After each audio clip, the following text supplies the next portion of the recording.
Volvemos con nuestro querido metal, claro, porque nosotros estamos trabajando con estructuras metálicas. Y sabemos que las estructuras metálicas corresponden al cavernícola playero, ¿no? Es el de la playita. Es decir, que es un sistema estructural por sumatoria de elementos. Que sabemos que es muy útil porque es elástico, que soporta bien la tracción, o sea, se estira bien, la flexión también, pero además, como su forma está dada por una fabricación industrial, permite obtener formas muy estudiadas que tienen gran inercia, con muy poquito peso propio, lo cual reduce las secciones, es decir, las rodajas de pan son más chicas que por ahí una estructura de hormigón. La sección siempre decimos que es el corte transversal a la pieza, es la rodaja de pan. Y nos permite, además, doblarse, haciendo que los espacios puedan ser mucho más diversos y que por la forma de unión que tienen estas piecitas metálicas, permiten componer estructuras resistentes muy precisas, porque el material está solo donde lo necesito. Cuando hablamos del metal, obviamente siempre lo primero que se viene a la cabeza es el acero.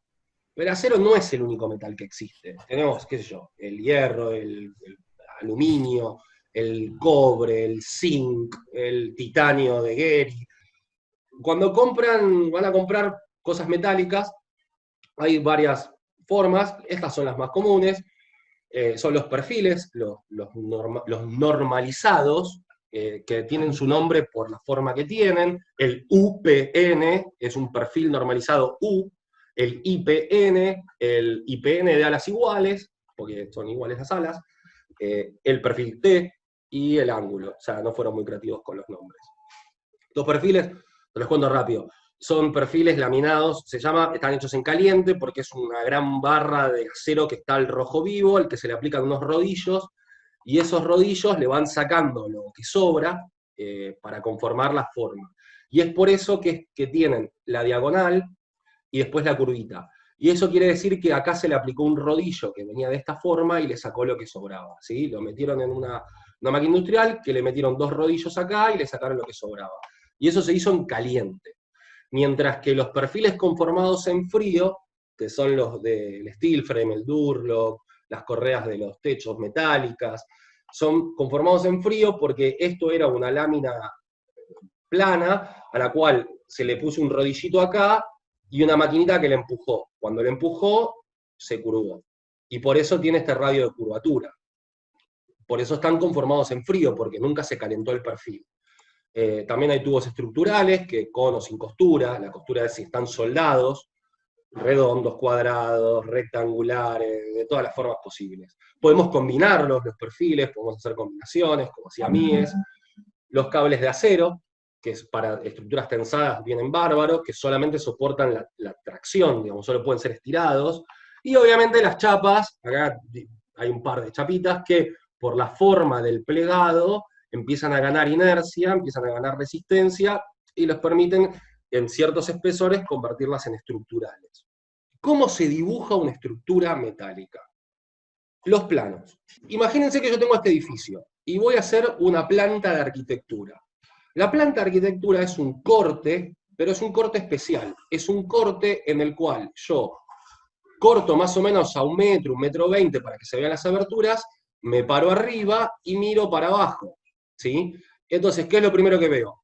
Los muros, después veo los muebles, y último, allá lejos, bien finito, el piso. Eso vale para los planos de arquitectura. Pero cuando yo tengo un plano de estructura, la cosa cambia. ¿Y en qué cambia? En esto. Yo corto y miro hacia arriba. Y cuando miro hacia arriba, lo primero que veo son las columnas. En segundo momento miro las vigas. Y último miro las losas.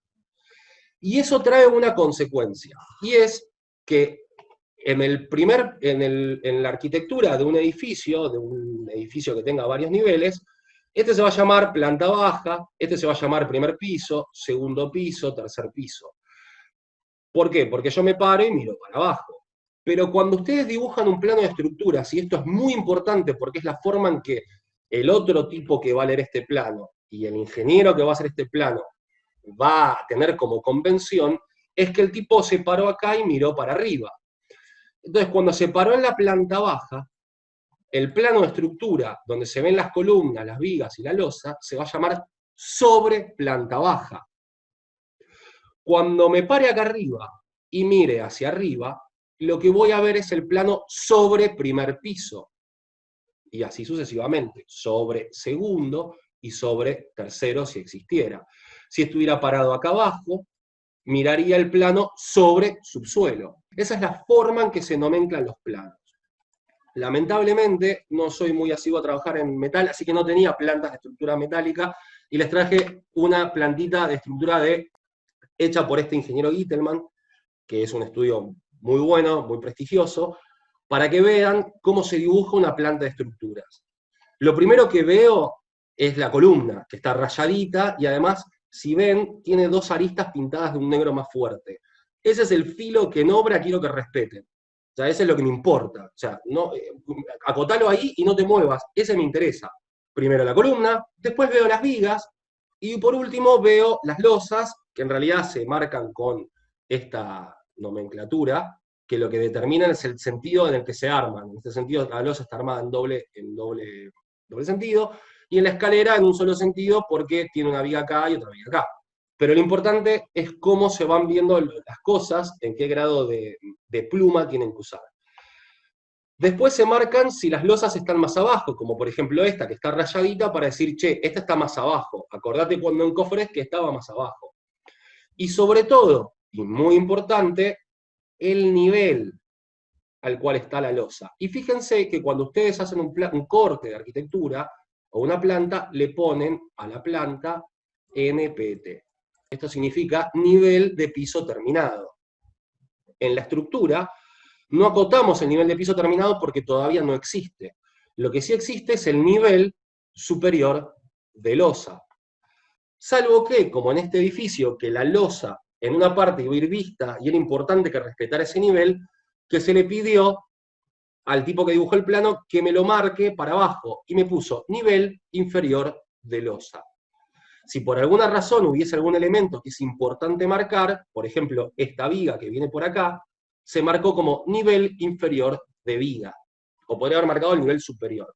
Pero esa es la forma en que nivelamos las cosas. Esta, que también era baja, y acá no salió el hatch, está marcada como nil, nivel inferior de losa, porque me interesaba que cuando la encofren, eso quedara bien nivelado en el punto que tenía que tener.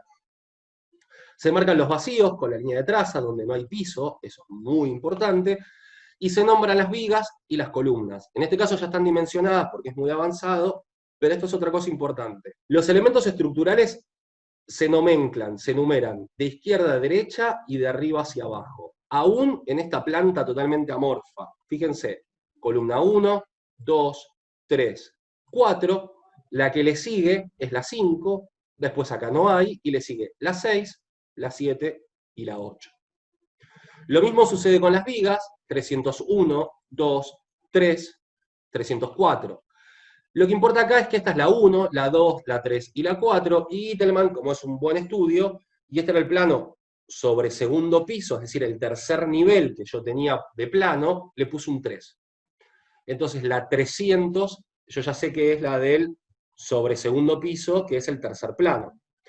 Esa es la forma correcta de numerar las estructuras. Y este es un plano ya más avanzado, el plano que va a obra, y acá aparecen algunas cosas que sería interesante que aparecieran en sus planos, y es estos cortecitos en viga que se dibujan para poder explicarle al carpintero que va a hacer el edificio, al capataz, al jefe de obra, y sobre todo a los otros colegas, si las vigas están invertidas, si la losa está abajo o está arriba, o si por ahí la cometa en el medio como esta. Apeos, que quiere decir que de acá nace una columna, que antes no existía, es una columna nueva, que va a aparecer a partir de ahí. Los pases, si es que voy a dejar un pase para instalaciones, para aire acondicionado, cañería, y acá viene lo importante. Aparecen los ejes de replanteo. En este caso hay dos que van en sentido ortogonal, y como este edificio era amorfo, tiene otro par que viene en este sentido, numerados. Pero ¿qué es lo importante? Las cotas de replanteo, a diferencia de las acumuladas, son estas cotas, que son una flechita con un número, y que están referidas al eje de replanteo. a diferencia de las cotas acumuladas, como puede ser esta, que lo que hacen es medir la distancia que hay entre distintos elementos. Cuando ustedes acotan esto y le ponen la cota, es una cota acumulada. La acumulación de cotas me da el total. Mientras que en el replanteo lo que se hace es acotar la distancia al eje. Y así es como se hacen los planos para obra, con cotas de replanteo. Porque no tengo los otros elementos y lo único que tengo es un muy rudimentario hilo tirado en la obra, en el cual yo puedo ir midiendo. Ahora vamos a los ejemplos, vamos a la parte divertida. El primer ejemplo que les traigo es como el más simple, porque es el que funciona como más normal, que es la casa Farnsworth que todos conocemos de recontra rememoria, que está hecha metálica, y que acá la tienen en todo su esplendor, todos sus IPN, sus perfilitos, y acá tenemos un despiece estructural de cómo es la casa. Tiene un techo de viguetas, unas vigas de IPN en sentido corto, unas vigas perimetrales largas que recorren todo el perímetro de la casa, las columnitas y sus bases. Bien, ahora, vamos a entender cómo funciona esta estructura que es bastante básica. Vamos al primer punto. El primer punto, que sería este. Las viguetas van a recibir la carga de la azotea, es decir, la carga del tipo que va a colocar la membrana, la lluvia, la nieve, etc. Y la vigueta se va a deformar por esa carga. ¿Sí? Se va a deformar. La vigueta tiene que estar dimensionada para resistir esa carga. Pero a su vez, la vigueta, toda esa sumatoria de fuerzas más su peso propio, se la va a pasar a estos pequeños perfilitos, que son los cortitos, los transversales, que están acá, que también son IPN, y se los va a transmitir a ella.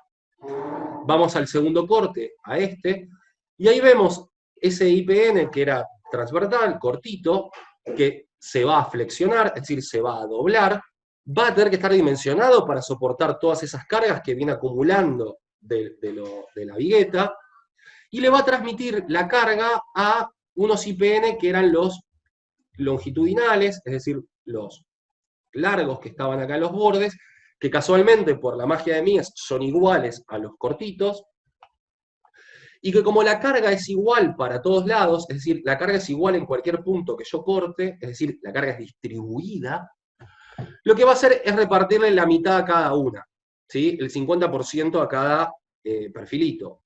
Ahora vamos al otro corte de vuelta, al otro sentido, el sentido largo, pero vamos a verlo desde afuera, en la vista. La viga longitudinal, la viga larga, va a recibir la carga que viene de la azotea, de la nieve, de la lluvia, de la vigueta, del perfil, del UPN, recibe la carga, se va a deformar, se va a flexionar, va a estar dimensionada para eso, y toda esa sumatoria de cargas, esos pesos, se los va a dividir, como son distribuidas y en todos lados es igual, mitad a mitad a cada columna. La columna la va a recibir en el apoyo y se va a comprimir. ¿Sí? La columna en general trabaja con presión, se va a apretar contra el suelo. Y ahí puede darse un fenómeno particular que tiene que ver con la esbeltez. La esbeltez es qué tan flaquita es, y puede ser el ejemplo de el bastoncito de Chaplin, que se doblaba. Eso se llama pandeo, y es cuando la pieza, por ser muy finita, muy delgada, y la carga muy grande, se dobla. Las benditas columnas, pobrecitas, que vienen resistiendo la mitad de todo el peso que viene acumulado desde aquel momento que hablamos de la nieve, llegan al piso y se hacen base, se ensanchan y se convierten en base. Como en este caso el terreno de la casa Farnsworth era inundable, y el agua y el acero todos sabemos que no son buenos amigos, lo que hizo el muchacho Mies fue convertir la columna en una columnita de hormigón.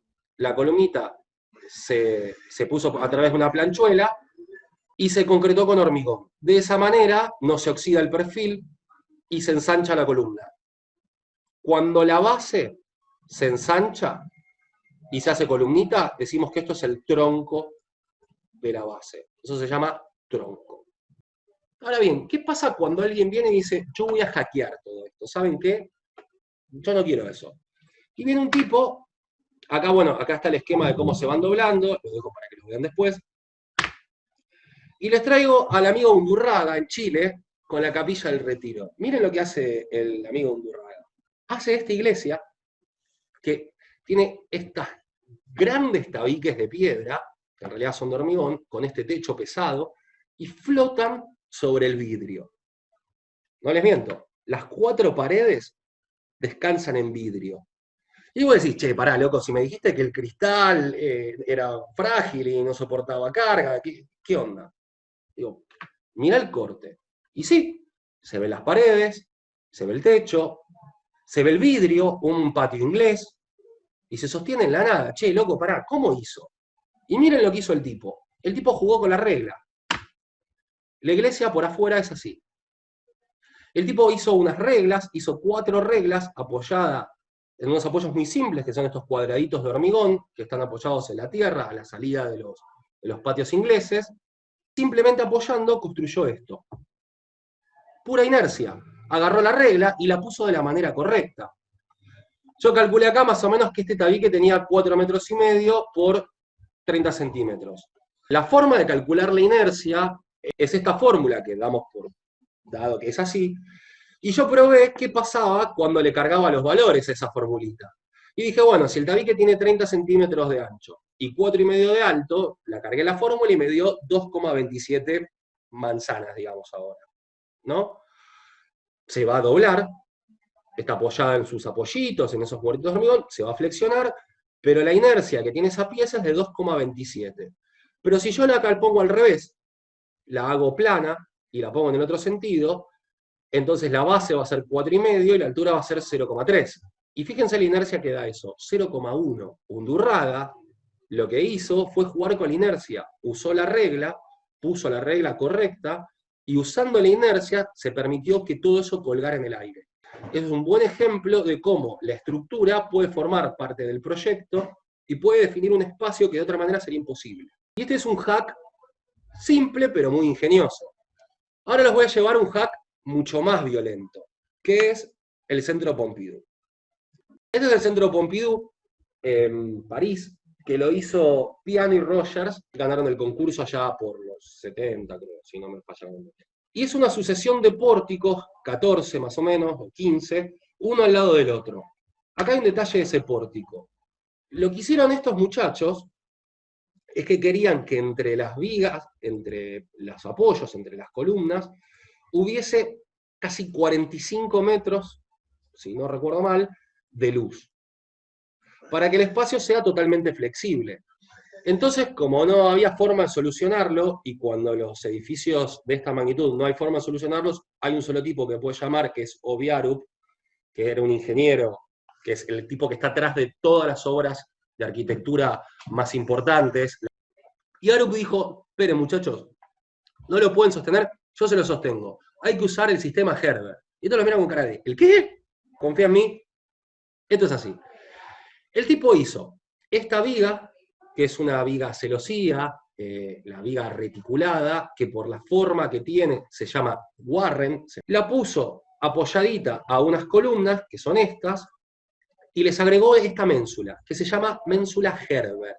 Es una ménsula especial porque no es la continuación de la viga, sino que está articulada, es decir, esta ménsula puede girar, puede subir, puede moverse libremente, está articulada, ¿sí? A través de este punto, que tiene un perno y un agujero, puede girar libremente.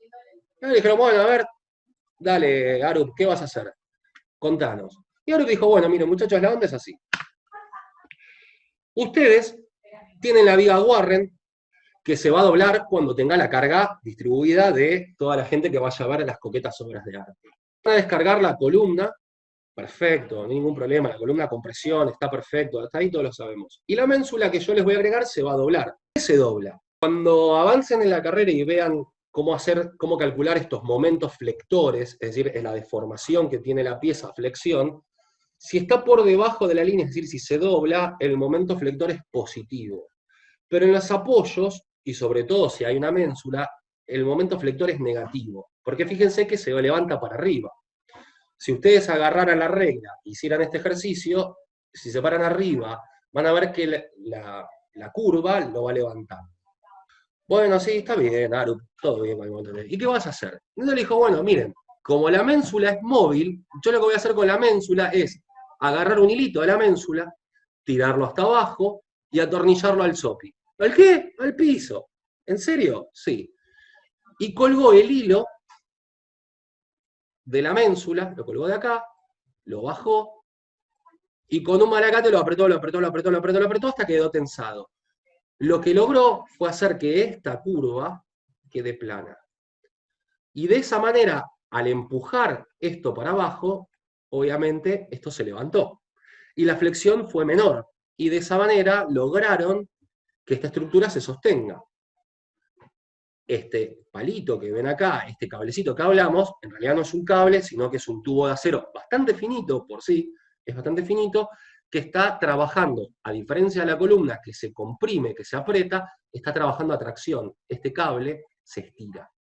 Y de esa manera logró que esto fuera mucho menor, la flexión.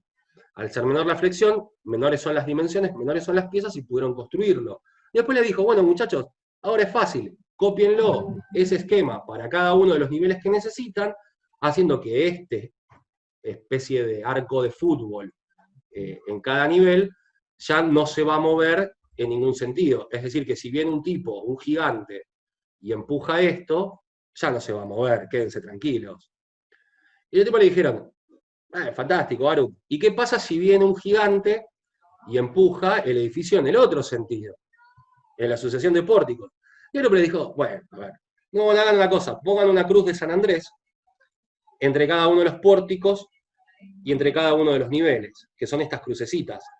La cruz de San Andrés, que son las diagonales, lo que hacen es evitar que la pieza se deforme en paralelogramo, la rigidiza. Y de esta manera rigidizó todo el edificio, que tiene unos 46 metros de altura, a las acciones del viento, porque el viento sí le iba a empujar. Y de esa manera logró rigidizar el edificio de la mejor manera posible. Acá hay algunas fotos de cómo construyeron las piezas, estas ménsulas Gerber, y si las pueden ver acá en el detalle de la obra, esta es una foto de ahora, esta foto la saqué yo, la saqué yo personalmente, y ven cómo está el perno y esto que le permite el giro. El agujero es lo que le permite el giro de movimiento a la ménsula. Acá están los tipos colocando las ménsulas, porque todo esto se prefabricó y se trajo y se colocó con grúas. Acá la están colocando los ingenieros. Acá se ve el cable, que yo les decía que es este cañito, que a diferencia de la columna es mucho más finito. Y estas son las ménsulas que fabricaron en Alemania, que hicieron unos moldes de madera y las colaron con el hierro, el acero fundido. Y lo que tiene de maravilloso, por lo menos para mí, esta obra, es que es un edificio en el cual la propia estructura es la que define el espacio. Es un edificio que es pura estructura, y la estructura y la resolución a nivel ingeniería es la que termina definiendo la arquitectura y la forma del edificio. Y eso me parece que es lo que deberíamos llevarnos y nosotros tratar de lograr en nuestros edificios. Tratar de aportar algo de que el esqueleto un poco defina la forma. Podríamos pensar que la estructura es un poco el esqueleto. Alguna clase lo hemos hablado. Y si la estructura es el esqueleto y está a veces disociada de lo que es la envolvente, podríamos decir también que existen las pieles, y podríamos en algún momento hablar de las pieles. Pero lo que sí tenemos que saber es que la estructura tiene que estar, y que si la pensamos bien, puede formar parte de nuestra propia arquitectura.